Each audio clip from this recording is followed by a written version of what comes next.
Perhaps the biggest question of all in life is the decisions we make, the choices.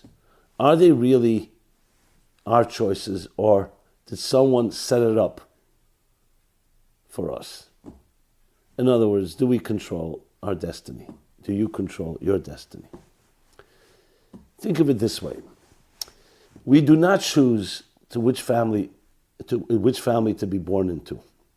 We don't choose what kind of parents we'll have and siblings, what type of school we will go to, what background and upbringing we will have. Will we be brought up in a religious home, in an unreligious home? What religion, if there is indeed a religion? What culture, what country, what state, what city? And then as our early formative years begin to develop, what type of attitudes are we going to pick up? Are our parents giving us the best nurturing and a best role modeling for how to love and how to build a relationship? Or is it the other extreme, growing up in a broken home, in a dysfunctional home, or something in between? All these factors are not something that's subject to our choices and decisions. By the time we're of age, let's say the teenage years, or late teen years, when we begin to make choices that we consider to be our own, meaning independent choices, so much has been made for us. Can we just start from scratch? We don't have a tabula rasa, a clean slate. So therefore, the big question then is, how do we know that we're making even these decisions? So you could argue, maybe we're not, and we do the best we can. But then, of course, it touches the big question, do we have free will? Or has everything been predestined and predetermined? Are our lives deterministic, or do we have some say in the matter? Now, obviously, we all understand that no matter what we receive, what deck of cards we received, we have choices how to use that. For instance, you could have been born into a home of wealth, and that could spoil a person to the point that they become obnoxious, a sense of entitlement, to the point of being greedy and selfish and narcissistic. But we also see people being born in a home of wealth and in privilege, and yet they've learned humility, they've worked on themselves and don't have those characteristics. Is that also part of our choice? Is that part of our upbringing? Because we do see some children do defy and go against the grain of their own family traditions and family culture and family behavior. Even you can say genetic elements. So we cannot argue then, say that everybody is completely predestined. But still, it's good to know what falls into the category of the decisions we make, and what are areas that we don't have choice over. Which brings us to the big question of free will. Is there such a thing as free will? There are scientists and thinkers that argue there is no such thing as free will. Why? Because everything is part of chemical reactions of your DNA, of your makeup, of circumstances that have shaped your life. I mean, you can go with Isaac Bashevis Singer's witty line where he said, we must believe in free will. We have no choice. We must believe in free will. We have no choices, is what he said. So that's a type of pun, a twist, a circular logic type of idea. So I want to cover all of these topics as best as possible in a way that we can all apply and personalize in our lives. Because conceptually, at least hypothetically, all of us like to think that we're independent individuals. Independence is a big thing. Independence Day, Declaration of Independence, especially in countries, especially in the last few hundred years, where the idea of being an individual, an independent individual, not subject to someone else's whims and controls and dictates, is considered to be one of the most primary things that allows a person to spread their wings and achieve everything they want to achieve in this world. But what does that actually mean? So we're going to touch upon that as well. And going back, so are you in control of your destiny? To add more to the question, there are factors in life that are for sure not in our control. For example, you see people who live very healthy lifestyles, and then God forbid an accident happens. And it was not due to their mistake, due to someone else's error, or due to something called a natural disaster. So in other words, you can have it all lined up and have an entire script and a plan, and still you don't control what happens to you. Look at this past year, COVID. We're in a situation where not in any of our control. Suddenly our control was taken from us. Our plans, our summer plans, school, our entertainment, sports, theater. I mean, every area of our work was disrupted, out of our control. So then, of course, you can make the argument, you don't control your destiny. Look what happens. And look what has happened. And yet, when you really think about it, it really is a little deeper than that. So let's distinguish in a very simple way. We'll distinguish between what happens to you and what you do about it. That's the key thing to keep in mind. That you do not control what's going to happen. Sometimes you can do things that will make things more likely to happen a certain way. People do this all the time in business and family planning and other things where they plan for a better future for themselves, for their families, for their work. But that's not a guarantee. So let's distinguish between things that happen, that we do not absolutely control, and things that we do have total control over. And I want to make a case for total control. But once you make this distinction, it makes it a lot easier to dissect and understand your life. Why? Because if you were to say, I control everything, that's obviously not the case. The Jewish people, for instance, did not control their destiny during World War II, when the Nazis determined to exterminate them all. But you have total control of how you react to it. Now you could argue, who says maybe that reaction comes from your genetic makeup, nurture or nature or your education or the influences, especially in your formative years. That may be so, but we'll discuss that a bit later. Right now, let's focus on the things that happen to us and the things, how we react to it. Unfortunately, many people think that what happens to them is what defines their lives, and therefore they have no control. That is not correct at all. As I pointed out earlier in an example, but I'll elaborate more. We see all the time that people can have the same circumstances, even the same family may go through the same hardship, ordeal, or positive things, and yet two people react very differently. Even in the same family, even with the same influences. So what does that tell you? That there's something about our attitude that contributes greatly. Think of two swimmers, a good swimmer, an excellent swimmer, and a bad swimmer. A storm strikes. They're both in the water. Now we know storms can be dangerous. They can't go to the shore that quickly. They need to swim it through. What will the bad swimmer do? Because he has no experience, he or she has no experience. Try to fight. You fight the tide. You get desperate. And you can ultimately, God forbid, drown. A good swimmer knows how to navigate the same storm, the same waves, the same tide. But he or she will not fight the tide. Allow themselves to float, to go with the flow, wait till the storm subsides, and then continue swimming. The thrust forward when you're able to. Same circumstances, which were not in their control. The storm nobody predicted. And yet two different outcomes. You can give thousands of examples in any given area of life and come away with the same idea. Now, obviously, you can say, okay, what happens if the great swimmer suddenly is struck with a wave that he couldn't anticipate, and so on. So, of course, there are things that are not in our control. We're talking about, however, given the same circumstances, there is much in our control, our attitudes. And that is impacted by our environment and influences and early influences. But as I said, I'll discuss that a bit later. But there, at least now, we know there are two areas in life. And you can always ask yourself the question.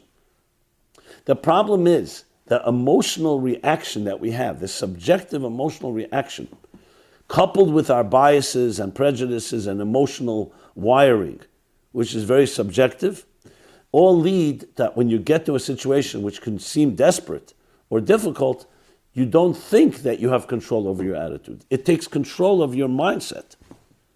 But if you were able to, hypothetically, we'll soon talk about how to do that, but if you were able to say, one second, this happened, but it does not define me, you're already reaching a place of like that expert swimmer. It may take time, but that's the whole purpose of this program. That's the whole purpose of this presentation and class, is to help us develop and train that attitude, because it is training. Soldiers in the military need to be trained. Every worker needs to be trained. Nobody begins knowing exactly how to do everything. What's the difference between a veteran, an experienced person, and a novice? That they have the experience, the trial and error. So what I'm suggesting is, if you feel you're a person who does not feel your life is in control, the first thing is begin slowly, in easy ways. You don't have to take on the biggest challenges, and just say, something happened today. Someone insulted me. Some setback. I'm using negative examples because it's just easier to get the point across.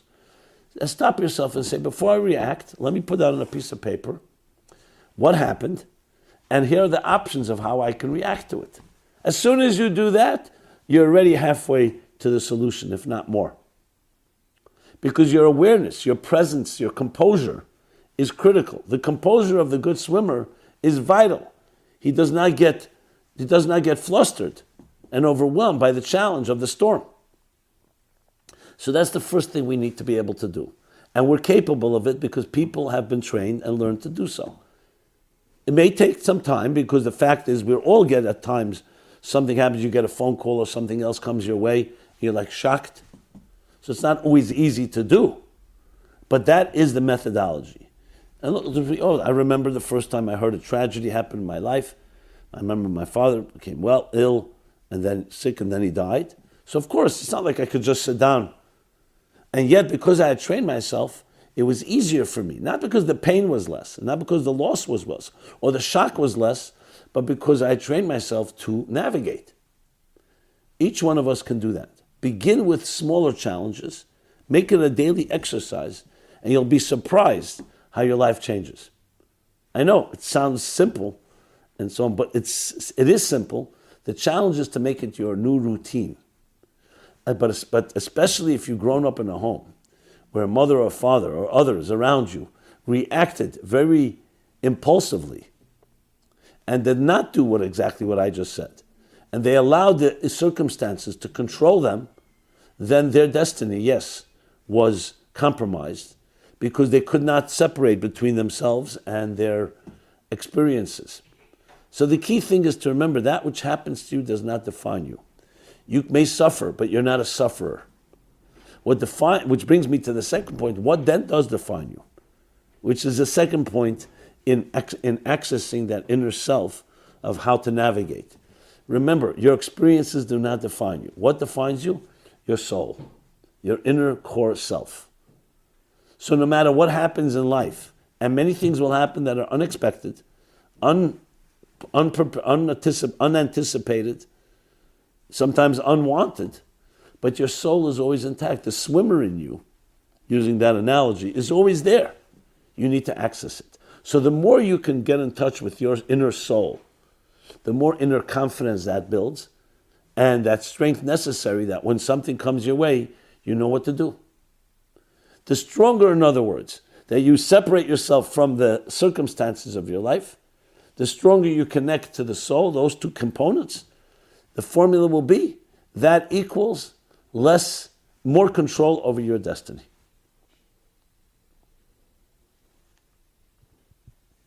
So let's sum this up again. You are not defined by your experience. You're defined by your soul. You must separate between what happens and how you react to it. And you can monitor yourself. You can actually check it out, see what happens. I mean, who has not been sometimes, someone says something to you that's obnoxious, insulting, humiliating, and our natural reaction, an impulsive reaction would be to respond, tit for tat, to reciprocate. But your mind comes into play, and that brings me to point number 3, your mind. Your mind says, one second, let's reflect on this. Reflection. So not identifying with your experience, knowing that you have a soul, And your mind is a sense like the arbiter to determine how you should react. The mind saying you have a soul that's your independent self. Here's the experience that happened. Should you react and how should you react? Now, if you reflect, most mistakes will never happen. That's a fact. Now, try it out. Next time you have an impulsive feeling that you need to react to something, wait overnight. Wait till the next day. How many emails have some of us written and not sent? No problem. Write it down, but don't act yet. And things in time, you come to say, you know what? It may not be so wise to react. Or maybe I'll react in somewhat of a different way. I myself have written sometimes something that really gets you agitated, and I write a very quick text or email, then I read it, and then I I'll wait. I'll wait an hour, 2 hours, sometimes more, sometimes less. And then I go back and I say, 1 second, no. That's not productive. It may be my first reaction, and maybe that person deserves to hear that, but it's not productive. So the reflective mind now comes into play and says, okay, let's determine what's the best way to proceed. To go back to the analogy of the swimmer, that's what a swimmer is doing. A good swimmer is doing all the time. He sees a storm is coming. Oh, the reflective mind says, I am not defined by the storm.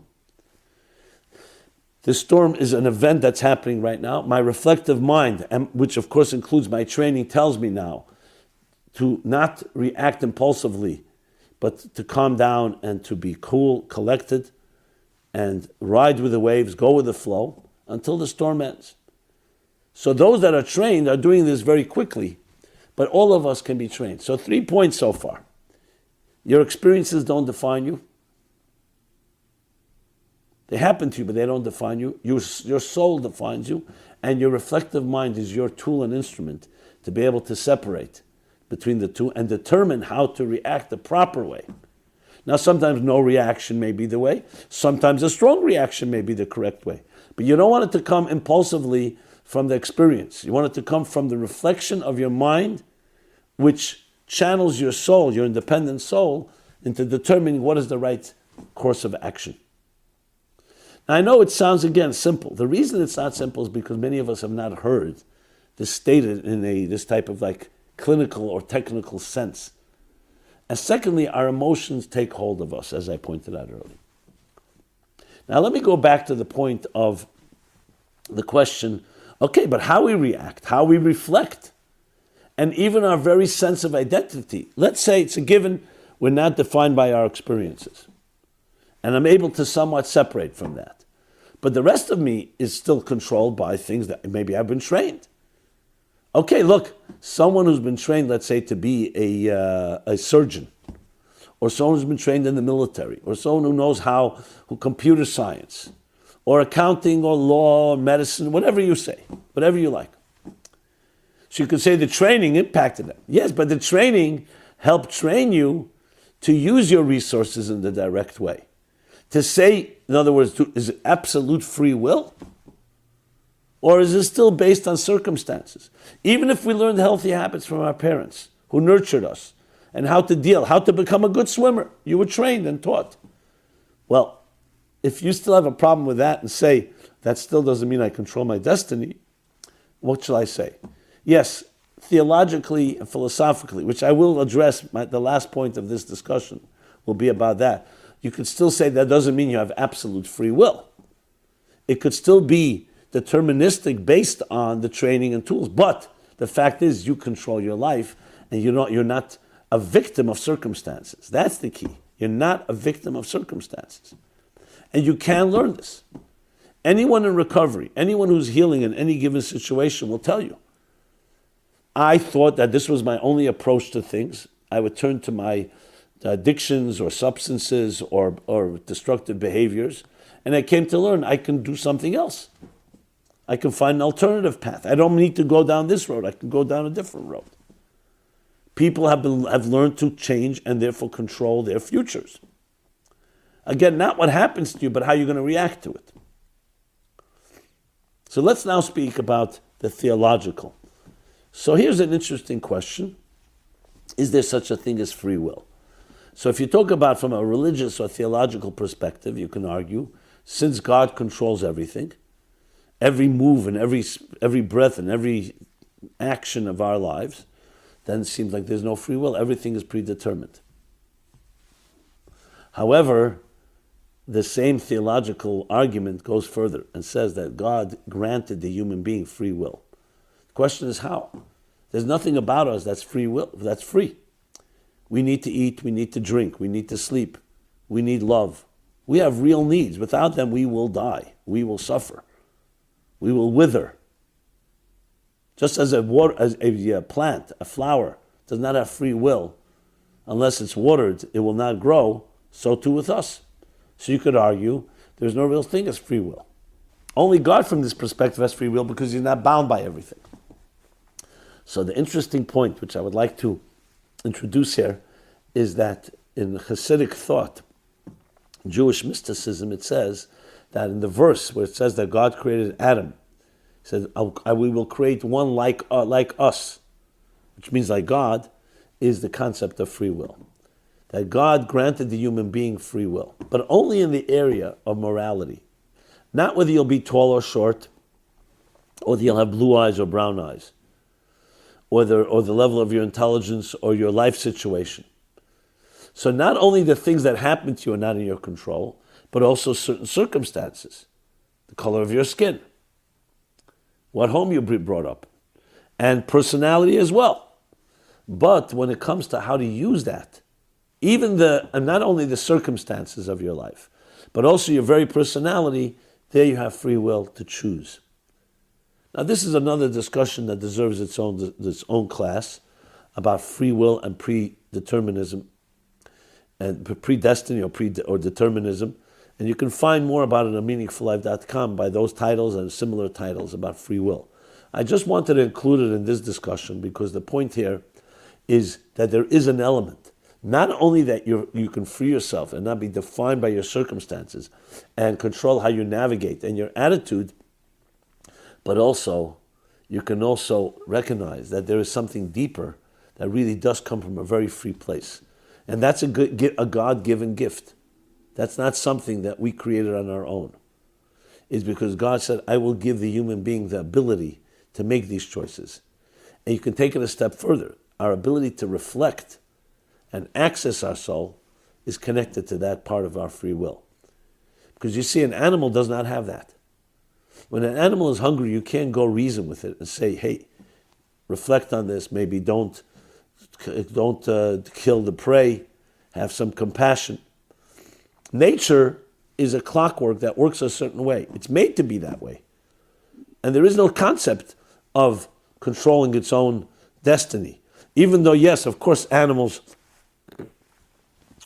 learn to be hunters and they learn how to maneuver, but overall, they are defined by a set of rules. It is the human being that's unique in the sense that we can choose. We can go against the grain of our own interests to help another and be noble. You can't expect that from other parts of nature in the mineral, plant, or animal kingdoms. But the key thing I would like to sum up with is to know, and here's the most important thing, and I've been doing the work I do for many years, Meaningful Life Center, to help people find that voice and the courage and the tools and the skills to train themselves that you are not defined by what happens to you. It's vital to the success of your life, to your relationship. People say, what can I do? I'm in a bad marriage. That's not correct. There's always something you can do. What can I do? I'm in a bad job. COVID struck. Though that language is a language that comes from something you may have picked up, and you may feel that's your style, that's your personality, but it's not. Because you have another part of you that is free of the circumstances, and you have your mind as an instrument that will help you reflect to separate. Is it easy? No. That's why we also need component number 4. So besides separating yourself, the mind that reflects the soul, and that is to have a good objective friend, a mentor, someone you can speak with.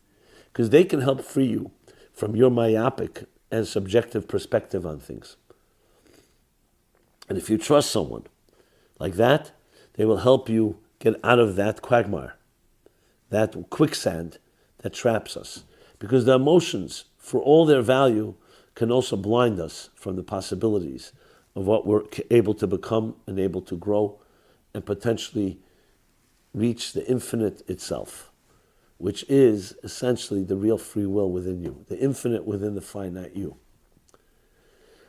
So, in sum, I'd like to say, you have your destiny in your hands. To navigate, not the events, not the happenings, not the occurrence, not the circumstances, not even your personality, but you can control how you navigate. And that's where the focus should be. Begin small, begin with small steps, find something each day. You can say, today I had two choices and I reflected and chose the choice that was more productive. When you begin to do that, success breeds success, confidence breeds confidence, and ultimately you become better at it. Don't give up. Every day, continue at it, just like an exercise. That's going to be the challenge, maintaining that attitude. Not just being inspired by these words. This may resonate with you, but maintaining it. It takes time. Sometimes it takes, some say 18 times till a habit begins to form. I would say more than that when it comes to things like this, because we are so hardwired often in a certain way of thinking, we don't see it possible. And even when we do see some progress, there are setbacks, so it's going to take work and willpower. But please see us, please see me as there for you. This has been Simon Jacobson. MeaningfulLife.com is our website. You can find many resources that overlap and are connected and can be cross-referenced to this discussion. When I say overlap, I don't mean redundancy, I just mean cross-pollination of many ideas. But above all, I'd love to cross-pollinate with you. So please send us your feedback, your questions, your comments. We really thrive, I thrive on that. I would really appreciate hearing from you. So share, like, pass it on. Again, Simon Jacobson, MeaningfulLife.com.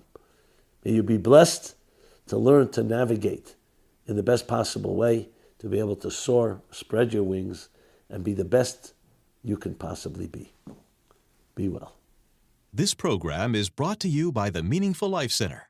Please help us continue our programs. Make even a small contribution at meaningfullife.com/donate.